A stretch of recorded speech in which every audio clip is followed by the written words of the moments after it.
ظاہر کر دیں گے کہ تم نہ یہودیوں کے ساتھ تھے، تم نہ مسلمانوں کے ساتھ تھے، بلکہ تم اپنے مفادات کے ساتھ جڑے ہوئے تھے۔ اس وقت پھر ان سے پوچھا جائے گا، اے منافقو، جب مصیبت آئے گی، جب مشکل وقت آئے گا، جب کڑا وقت آئے گا، اور جب ان کی اندر کی حالت مسلمانوں پر عیاں ہو جائے گی، تو اس وقت ان سے مسلمان پوچھیں گے کہ تم یہودیوں کے پاس کیا لینے جاتے تھے؟ جب تم مسلمان تھے تو اپنے معاملات، اپنے کیس، اپنے جھگڑے لے کر تم یہودیوں کے پاس کیا لینے جاتے تھے؟ کیونکہ یہ تو نہیں ہو سکتا کہ ایک شخص مومن بھی ہو اور پھر وہ طاغوت کے پاس جائے۔ یہ تو نہیں ہو سکتا کہ ایک شخص رسول پاک صلی اللہ علیہ وآلہ وسلم پر ایمان لانے والا بھی ہو اور پھر اپنے معاملات کو لے کر یہودیوں کے پاس جائے۔ یہ کیسے ہو سکتا ہے؟ اس وقت ان سے پوچھا جائے گا، ان سے مسلمان سوال کریں گے، ادھر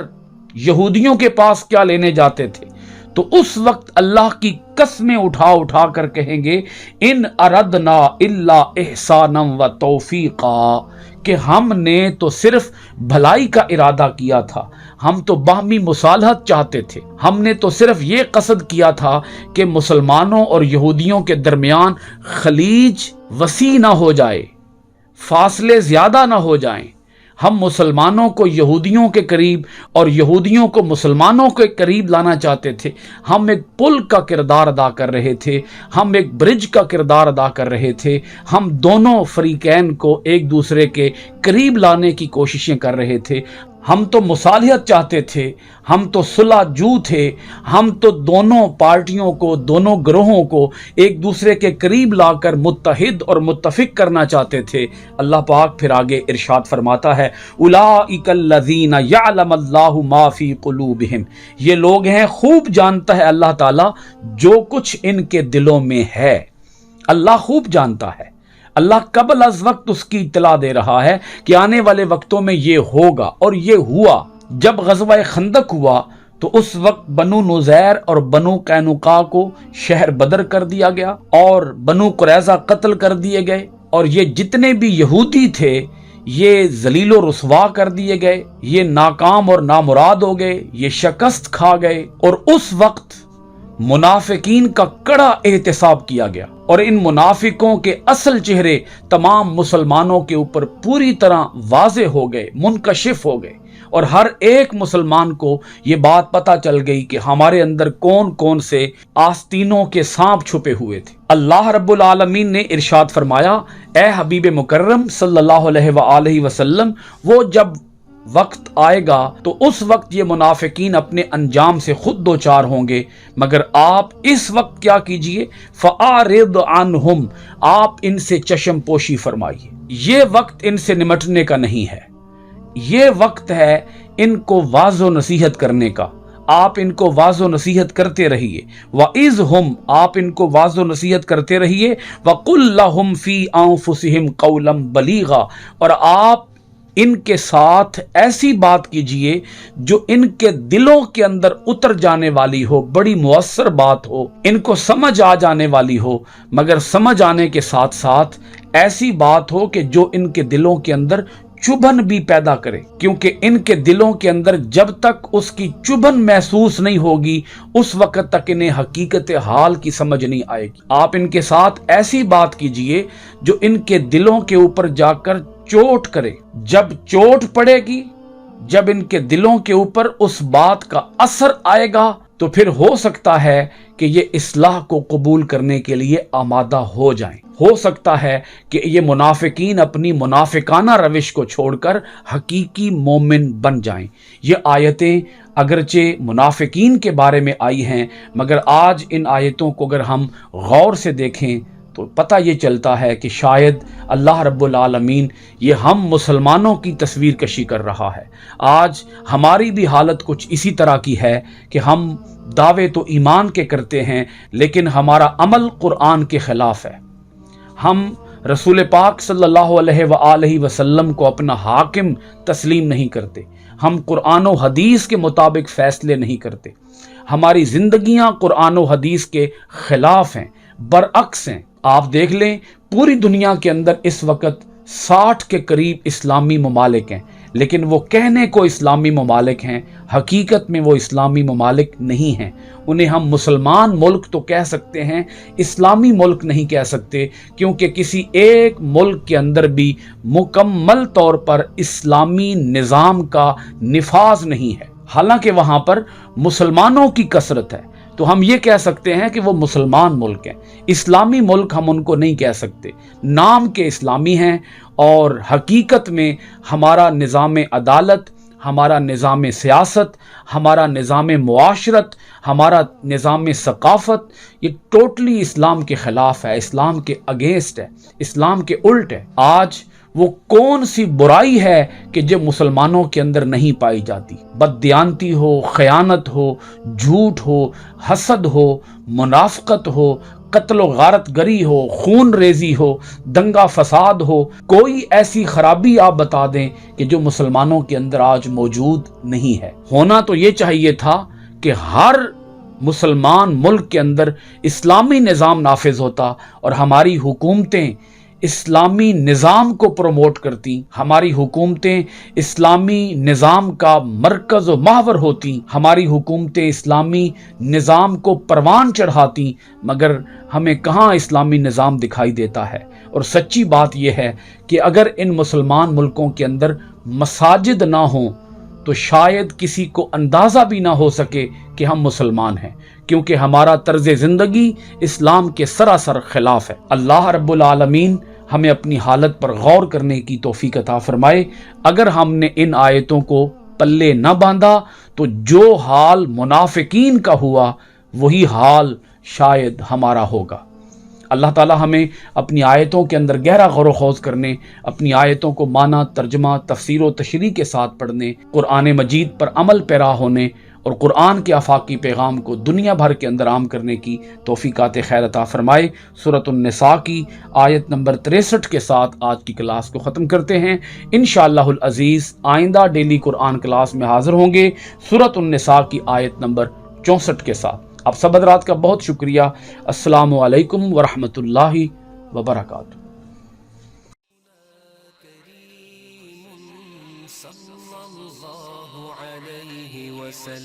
سيدنا كريم